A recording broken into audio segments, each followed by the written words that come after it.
அது just specific time கூட கிடையாது. எனி டைம் எனி எந்த நடராஜில் கூட பண்ணுற மாதிரியான ஃபெசிலிட்டிஸ் இருக்குது. அது மூலமாக நம்ம பண்ண முடியும். அதுக்கு தேவையான சில டிவைசஸ் மட்டும் அவங்க வாங்கி வச்சுக்கிறது. நம்ம கைரேகை பதிகிறது, ரெட்டினா ஸ்கேனர் இதெல்லாம் வாங்கி வச்சுக்கிட்டா அந்த ஆத்தென்டிசிட்டி அந்த பர்டிகுலர் நபருக்கு தான் அந்த டாக்குமெண்ட் பதிகிறாங்களாங்கிறது அதை வெரிஃபை பண்ணிவிட்டு அவங்க அதை ரெஜிஸ்டர் பண்ணி அது ஒரே நாளில் அவங்களுக்கு டாக்குமெண்ட்டை டவுன்லோட் பண்ணுற மாதிரியான ஃபெசிலிட்டி பண்ணி கொடுக்குறோம். ஸோ இதன் மூலமாக மக்கள் ஒரு 30% ரெஜிஸ்டர் ஆஃபீஸ்க்கு வர வேண்டிய க்ரௌடு கம்ப்ளீட்டாக கம்மியாயிரும். இதன் மூலம் அடுத்த இன்னொன்று 70%க்கான வேலைகளும் நடந்துட்டு இருக்கு. அதில் இருக்கிற சில குறைபாடுகள், அதில் இருக்கிற டிஃபிகல்ட்டி எல்லாம் நாங்கள் பார்த்துட்டு இருக்கோம். ஒன்ஸ் அதுவும் ரெக்டிஃபை ஆயிடுச்சுன்னா முடிஞ்ச அளவுக்கு ஆன்லைன் பண்ணுறதுக்கு நாங்கள் முயற்சிகள் எடுப்போம். இப்போ இந்த எனிவே ரெஜிஸ்ட்ரேஷன் பொறுத்த வரைக்கும் அந்த பில்டர்ஸ்க்கு இவங்களுக்கெல்லாம் நாங்கள் லாகின் ஐடி கொடுக்குறது மூலம் அவங்களுக்கு ஏதாவது குறைகள் இந்த ரெஜிஸ்ட்ரேஷன் பண்ணுறது ஏதாவது குறைகள் இருக்கு அவங்களுக்குன்னு ஒரு டோல் ஃப்ரீ நம்பர் கொடுத்து நாங்கள் அறிவிக்க போகிறோம். அதில் ஏதாவது அவங்க ரெஜிஸ்டர் பண்ணுறது ஏதாவது டிஃபிகல்ட்டி இருந்ததுன்னா அதன் மூலமாக அவங்க அந்த நம்பர் கால் பண்ணி அவங்க கேட்டு தெரிஞ்சுக்கலாம். அதே மாதிரி ஏதாவது ஒரு குவீஸ் இருக்குன்னா எஸ்ஆர்ஸ் ஒரு டாக்குமெண்ட் பண்ணுறது குவீஸ் இருக்குதுன்னா சப்ரிஸ்டார்ஸ்க்கு வந்து அதில் பதிவு போட்டாங்கன்னா அதுக்கு ஒரு 30 நாளில் பதில் வச்சாங்கன்னா அந்த டாக்குமெண்ட் ரிலீஸ் ஆகிடும். ஸோ இதுதான் நாங்கள் செயல்படுத்திட்டு இருக்கோம். எனிவே ரெஜிஸ்ட்ரேஷன் ஆமாம், எனிவே ரெஜிஸ்ட்ரேஷன் சார். ஒரு டிபார்ட்மெண்ட் ரெவன்யூ அதிகரிக்கிறதுக்கான பணிகளை வந்து செஞ்சுட்டே வராங்க. நம்ம டிபார்ட்மெண்ட் என்ன மாதிரி ரெவன்யூ டிபார்ட்மெண்ட் உருவாக்குறது திட்டமிட்டு அதுதான் இப்போ நம்ம நேற்று சிஎம் ரெவன்யூ டாபிக் டிஸ்கஸ் பண்ணோம். மொத்தத்தில் இதுக்கு முன்னாடி நடந்த லீக்கேஜஸ் இதெல்லாம் கண்டுபிடிச்சி கவர்மெண்ட்டுக்கு எந்த விதத்திலே ரெவன்யூ பாதிக்காத வகையில் நடவடிக்கை எடுக்கணும்னு சொல்லி அதிகாரிகள் அனைவருக்கும் நாங்கள் சொல்லியிருக்கோம். சில இடத்துல வந்து இந்த வேல்யூ கம்மியாக வந்து ரெஜிஸ்டர் பண்ணுறது இந்த மாதிரி விஷயங்கள்லாம் வந்து தப்பான முறையில் நடந்திருக்கு. அது எதுவுமே நடக்கக்கூடாதுங்கிறது நாங்கள் கிளியராக சொல்லிட்டோம். இந்த ரெஃபர் ஸ்ட்ரீட் வேல்யூன்னு சொல்லிட்டு ஒரு பிரச்சனை இருக்குது.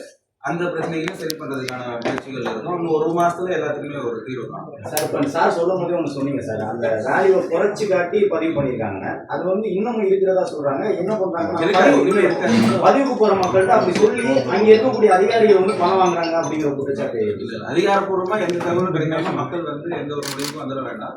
எதாக இருந்தாலும் அதிகாரிகள் கிட்ட டைரெக்டாக கேட்கலாம். எஸ்ஆர்ஸ் இருக்காங்க, அவங்க டைரெக்டாகவே அவங்ககிட்ட போய் சொல்லி கேட்டு இப்படிதான் பதிவு அப்படின்னு கேட்டுருக்கோம்.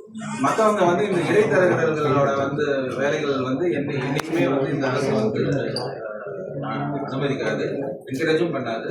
ஸோ எதாக இருந்தாலும் அரசு அதிகாரிகள் கிட்ட டைரக்டாக கேட்க சார். நிறைய பத்திரப்பதிவுத்துறை அலுவலகங்களில் திங்கட்கிழமை செவ்வாய்க்கிழமை மட்டும் நெட்வொர்க் ரொம்ப இஷ்யூ இருக்குது. குறிப்பிட்ட ஏரியா வந்து மயிலம் அந்த சுற்றுப்பள்ளி சில மாவட்டங்கள்லாம் இருக்குது. அது இந்த நெட்வொர்க் கனெக்டிவிட்டி திங்கட்கிழமை மட்டுமே நிறைய திங்கட்கிழமை இல்லை, அது முகூர்த்த நாள் இந்த மாதிரி விஷயம் சொன்னாங்க. அது நம்பர் 1 நெட் இன்டர்நெட் சம்மந்தப்பட்ட விஷயம். இன்னொன்று சர்வர்னால வர விஷயம். சர்வர் இஷ்யூஸை நாங்கள் அட்ரஸ் பண்ணிட்டோம். ஏற்கனவே 3-4 இடத்துல சர்வர்ஸ் போட்டு நாங்கள் வந்து அட்ரஸ் பண்ணிட்டு இருக்கோம். இன்னுமே அதிகப்படியான சர்வர்ஸ் போடுறதுக்கான முயற்சிகள் எடுக்க போகிறோம். எடுக்கும்போது உங்களுக்கு அந்த சர்வர் சைடு இஷ்யூஸ் வரும். நெட்வொர்க் சம்மந்த இஷ்யூஸும் நாங்கள் அதை இன்னும் வேறு ஏதாவது பேண்ட் இன்க்ரீஸ் பண்ணுறது எல்லாமே இந்த ஐஎஸ்பிசி கூட பேசி நாங்கள் அதுக்கான ஒரு தீர்வு கொடுப்போம். அது மற்றபடி மக்கள் வந்து மாற்றத்தை உணர்றாங்கன்னு நாங்கள் ரொம்ப நம்புகிறோம். நான் பர்சனலாக வந்து இன்ஸ்பெக்ஷன் போனேன். மதுரை மாவட்டங்கள்லையும் காஞ்சிபுரம் மாவட்டத்திலையும் போய் பார்த்தேன். நான் பர்சனலாக போயிட்டு இங்கே ப்ரெஸ்ஸெல்லாம் வந்து அந்த கவரேஜ் எடுத்திருந்தாங்க. பர்சனலாக மக்கள்கிட்ட போயிட்டு யாராவது பணம் கேட்டாங்களா அப்படின்னு சொல்லி நானே ரெக்வஸ்ட் பண்ணி கேட்டேன். அந்த இடத்துல மக்கள் யாருமே என்கிட்ட ஒரு நேரடி புகாரை என்கிட்ட தெரிவிக்கல. அது பார்க்கும்போது எங்களுக்கே சந்தோஷமா இருந்தது. ஓகே, துறை வந்து நல்லபடியாக செயல்பட்டு இருக்கு நாங்கள் நம்புகிறோம்.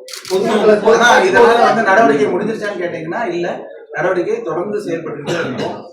லஞ்சம்ங்கிற வார்த்தை இந்த துறையிலிருந்து ஒழிக்கப்பட வேண்டும் என்பதுதான் எங்களுடைய நோக்கம். சார், இந்த விஷயத்தை பொறுத்த வரைக்கும் பொதுமக்கள் நிறைய குற்றச்சாட்டு, பெரிய பெரிய பில்டர்ஸ் இன்னுமே உங்களுக்கு கடந்த காலம் அந்த ஸ்கொயர் ஃபீட்டுக்கு அமௌண்ட் வாங்குறது, ஒரு குறிப்பிட்ட தொகையை வந்து வாங்குறது அப்படின்றது நடைமுறை இருந்தது. தற்போது அந்த நடைமுறை இருக்கிறதா, அதை சரி செய்வதற்கு என்ன மாதிரியான விஷயம்? என்னுடைய நாலேஜ் வரையும் இது வரல சார். வந்திருந்தா நான் எந்த யார் அப்படி கேட்கறாங்களோ அந்த அதிகாரி மேல நடவடிக்கை எடுக்க நாங்கள் தயாராக இருக்கோம். அந்த மாதிரி எங்ககிட்ட எந்த மாதிரியான ஒரு கவர்மெண்ட்ல ஒரு ஸ்டைல் ஃபாலோ பண்ணுவாங்க. இந்த விஷயங்களுக்கு இவ்வளவு அமௌண்ட் எந்த ஸ்டைலும் இந்த கவர்மெண்ட் ஃபாலோ பண்ணல. ஒரே ஸ்டைல் மக்களுக்கான கடந்து மட்டும் தான் செய்யல. அந்த ஸ்டைல் மட்டும் நாங்கள் ஃபாலோ பண்ணுவோம். என்க்ரோச்மென்ட் டெமாலிஷன் பண்ணிட்டு இருக்காங்க ரெவென்யூ டிபார்ட்மெண்ட். இன்வேல் என்னன்னா அந்த ஆக்கிரமிப்பு பகுதியில் இருக்கிறவங்களுக்கு எல்லாமே கூட அவங்க ஆவணங்கள் வச்சிருக்காங்க, பட்டா இருக்கு, எல்லாமே வச்சிருக்காங்க கூட அந்த ரெவென்யூ டிபார்ட்மெண்ட் அவங்க என்க்ரோச்மெண்ட்டை அப்ரூவ் பண்ணுற மாதிரி கொடுக்குறாங்க. இது மாதிரி இருக்கக்கூடிய பகுதிகளை மீண்டும் மேப் பண்ண செய்யறதுக்கான வாய்ப்பு இருக்கா? மேப் செஞ்சு பண்ணிட்டு அவங்களுக்கான மறு குடியமர்வு வாய்ப்பு இருக்கா? அது கம்ப்ளீட்டா எங்க டிபார்ட்மெண்ட் இல்ல நம்ம பதிவுத்துறை அப்படிங்கிறதான கேட்கறேன். இல்ல அதுதான் சொல்றேன். அது வந்து ரெவென்யூ ஏன்னா நிறைய கார்ப்பரேஷன் அந்த அவங்க சம்பந்தப்பட்ட வேலை. அந்த வேலை வந்து ரெஜிஸ்ட்ரேஷன் பண்ணி கொடுக்கறது. சார், எந்த தப்பான டாக்குமெண்ட் ரெஜிஸ்டர் பண்ணிருக்காருங்கிறத எங்க சைடுல நாங்க இல்ல பண்ணுவோம். ஏற்கனவே பண்ண டாக்குமெண்ட் எல்லாம் கேன்சல் பண்ணிடலாம். அதுக்கான வாய்ப்பு இருக்கா? அப்படி பண்ண டாக்குமெண்ட் கேன்சல் பண்றதுக்கு எங்களுக்கு அதிகாரம் கிடையாது. கோர்ட் மூலமா தான் அந்த கைட்லைன்ஸ் அதிகரிக்கிறது எதுவும் வாய்ப்பு வருது. அது அது பத்தியும் நேற்று ஒரு மீட்டிங் போட்டோம். அது ஒரு கமிட்டி வந்து ஒரு ரிப்போர்ட் சப்மிட் பண்ணியிருக்காங்க. அது குறித்து முதல்வரிடம் கேட்டு நாங்க முடிவு எடுத்துட்டோம். அப்புறம் அதை மறுபடியும் அறிவிக்கிறோம். மீண்டும் இன்னொரு சுற்றறிக்கை இன்னொரு அறிக்கை தேவைப்படுமாங்கிறதுல இன்னும் வருங்காலங்கள் தெரியும். சார், இந்த வில்லேஜ் சைடுல வந்து அந்த இடத்துல வந்து இந்த பட்டாபுரம் எல்லாம் பண்ணி ஷோ போயிட்டு ரொம்ப டிலே ஆகுது. மெயினா இடைத்தரகர்கள் மீது உள்ளீடு அதிகமா இருக்கு. டைரக்டா அரசாங்க அதிகாரிகளை மக்கள் அணுகிறது உங்களுடைய சரி, நான் ஒண்ணு சொல்லிக்கிறேன். மக்கள் வந்து இந்த இடைத்தரகர்களை நம்பி ஏமாறக்கூடாது. நான் கவர்மெண்ட் சைடு வந்து நாங்க வந்து அதை வந்து என்கரேஜ் பண்றதே கிடையாது. இவங்க மூலமா போனாதான் வேலை நடக்கும் மக்கள் நம்ப. அரசு நான் இந்த நேரத்துல தெளிவா சொல்லிக்கிறேன். நீங்க பட்டா பத்தி கேட்டீங்க. பட்டா வந்து இந்த டிபார்ட்மெண்ட் சம்பந்தப்பட்டது இல்ல. நாங்க ஒன்ஸ் ரெஜிஸ்டர் பண்ணிட்டா அது ரெவன்யூ டிபார்ட்மெண்ட் போயிடும்.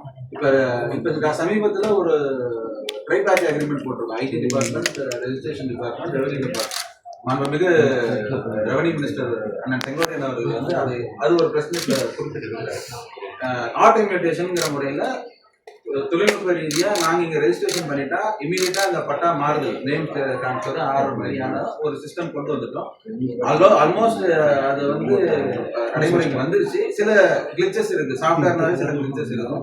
கொஞ்சம் கொஞ்சமா சரி பண்ணிட்டு இருக்கோம். வருங்காலங்களில் சரி பண்ணும்போது உங்களுக்கு ஒன்ஸ் ரெஜிஸ்டர் ஆனவனா டக்குன்னு பட்டா மாறுது, அந்த நேம் டிரான்ஸ்ஃபர் எல்லாமே வந்து மக்களுக்கு எந்த ஒரு இடையூறும் இல்லாமல் முன்னாடிலாம் போய் இதுக்கு தனியா ஒரு ஆஃபீஸ் போனால் அதுக்கு தனியாக ஒரு ஆஃபீஸ் போகிற மாதிரி இருந்தது. அதெல்லாம் இல்லாம மொத்தமா இங்க ரெஜிஸ்டர் பண்ண உடனே பட்டா மாதிரி ஆயிரும். அதை அவங்க டவுன்லோட் பண்ணிக்கிற மாதிரி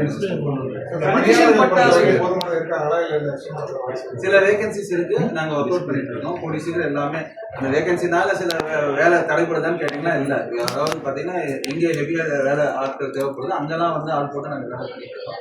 சில இடத்துல சில வேகன்சிஸ் இருக்கு. அதெல்லாம் நாங்க வருங்காலங்களில் ஃபுல் பண்ணிடுவோம். ஆல்ரெடி ஐஜி சார் வந்து கிட்டத்தட்ட 200 சொல்ற போஸ்டிங்ஸ் வந்து டிரான்ஸ்ஃபர் பண்ணிட்டாரு. நிறைய தேவையான இடங்களுக்கு வந்து ஆட்களை போட்டு பண்ணியிருக்காரு. அதுல முக்கியமா சொல்லியிருக்கிறேன், எந்த டிரான்ஸ்ஃபர்லயும் முந்தைய ஆட்சிகள் செய்த தப்புகளை செய்யாமல் ஐஜி அவர்கள் மிக நேர்மையாக செய்திருக்காரு என்பதை இந்த பெருமையா சொல்லியிருக்காங்க. ரெவன்யூ அதான் இன்க்ரீஸ் பண்றதுக்கான வழியில தான் எவ்வளவு சார் இந்த வருஷம் இலக்கு வச்சிருக்கீங்க? இலக்கு எவ்வளவு? 31,000 crores. 31,000 crores. அது வந்து என்னங்க நேற்று அவர்கிட்ட அப்ரூவல் வாங்கிட்டு தான் இப்போ நாங்க அது ஆட்டோமேட்டிக்கா நடக்க முடியாது. கமர்ஷியல் டாக்ஸோட ரெஜிஸ்ட்ரேஷன் மட்டும் நாளைக்கு நாங்க ரெவன்யூ மீட்டிங் படிச்சுட்டு தான் வந்து அபார்ட்மெண்ட் பதிவு பண்றாங்கன்னா அவங்க பட்டா உடனே மாறணும் மாறாதா? ஏன்னா எந்த அபார்ட்மெண்ட் பதிவு பண்ணாலும் பில்டர் வந்து பட்டா மாறாது, கூட்டு பட்டா ஒரே பேர்ல.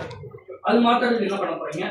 அது யார் ரிஜிஸ்டர் பண்ணாலும் அவங்களுக்கு அந்த பட்டாவில் நேர்மை சேஞ்ச் பண்ணணும். அந்த கூட்டுப்பட்டா தான் வரும். அந்த ரெவன்யூல மாற்றவே மாட்டாங்க.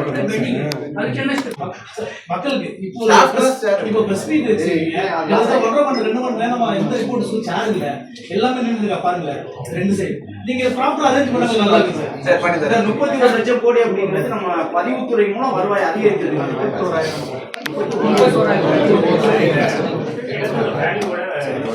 முன்னாடி போயிடலாம்.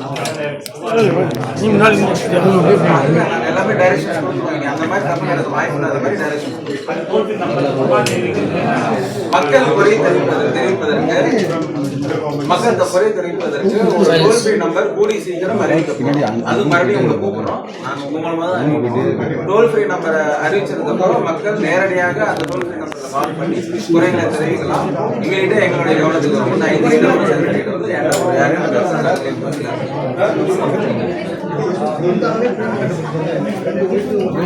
அவங்க வாங்கிக்க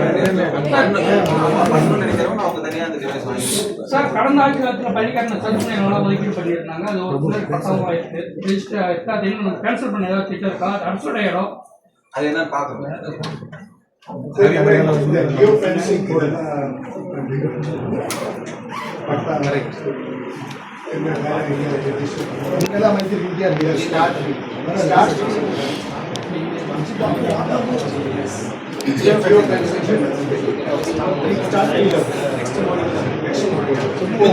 தொழில்நுட்ப ரீதியாக நிறைய வேலைகள் நடக்குதுங்க. அறிவிக்கும் போது உங்களுக்கு நாங்கள் சொல்லுவோம். இப்போதைக்கு தொழில்நுட்ப ரீதியாக ஒரு அட்வான்ஸ் என்னன்னா இந்த anywhere registration, anywhere message registration 24/7 எங்கிருந்து வேணா ரெஜிஸ்டர் பண்ணலாம். குறிப்பிட்ட டாக்குமெண்ட்ஸ் இதுதான் இன்னைக்கோட தேவை. இந்த பகுதியை உங்களுக்கு வழங்கியோர் ஹசீனா மேக் ஓவர் அண்ட் ஆரிவர் ராமநாதபுரம்.